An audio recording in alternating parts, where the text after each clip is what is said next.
Morning, everybody. Welcome to the lending report for week ending 2/23/2024. In completely non-related lending news, yesterday was National Margarita Day. I hope you got to enjoy your margarita. If you didn't, you still have time to go to Fuzzy's and get $2 off. No, they did not pay me for that advertisement, but just in case you want a deal, want a margarita, there's your options. So what's in the news this week? Mortgage applications, not surprisingly, down week over week.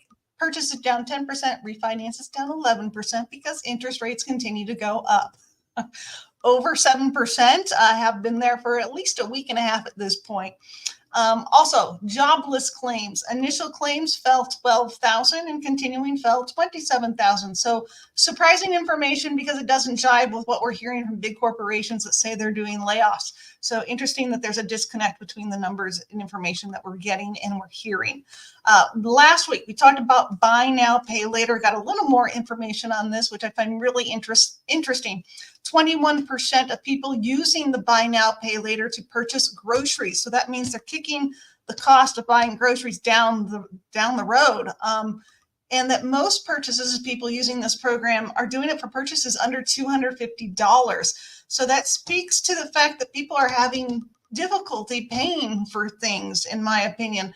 I know we don't like to use the word recession, but if there's this many people that can't afford groceries using it on a buy now, pay later, if people are using credit cards to pay for everything without being able to pay for it right then and there, or at least when the bill comes due, I do think that this speaks to the fact that there is a lot more pain out there than maybe we're seeing in the numbers. So maybe it's time to reevaluate what is considered in the data for a recession.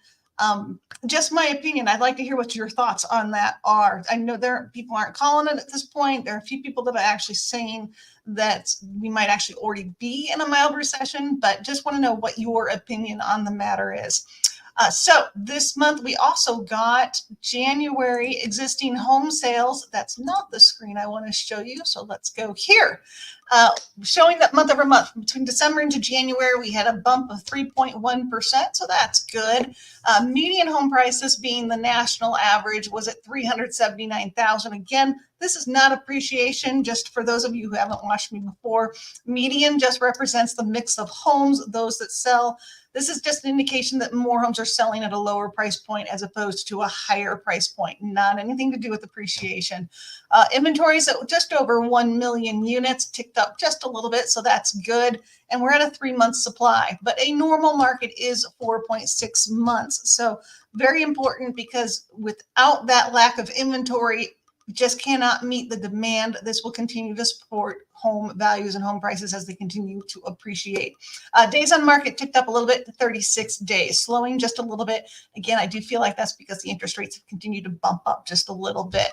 And the mix of buyers here between first-time home buyers, cash buyers, and investors. This doesn't really change much month over month. It maybe drop 1 or 2% or go up 1 or 2%, but that's about it. They're relatively unchanged for the most part, and that's been pretty consistent month over month.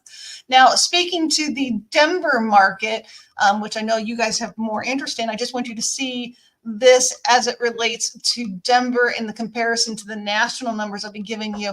If you look towards the middle of the page, the bars there towards the bottom, actually, you'll see median sales price for the Denver area is $545,000. So quite a stark difference from what the national number is. And then the average home price, that's actually $651,000. And you can see the comparison on this chart between last year and this year thus far. Now, this is only the first month, so nothing to report in terms of averages comparison year over year at this point. Nothing going to be different since it's only the first month. So that's where we're at right now. Let's take a look at the MBS markets. We are up 19 basis points for the day right now. So finally a little positive movement. But you can see through the past week, we've just kind of been hanging tight right there along that line, a little up, a little down, interest rates staying around that just over 7% at this point. Nothing yet to really break loose.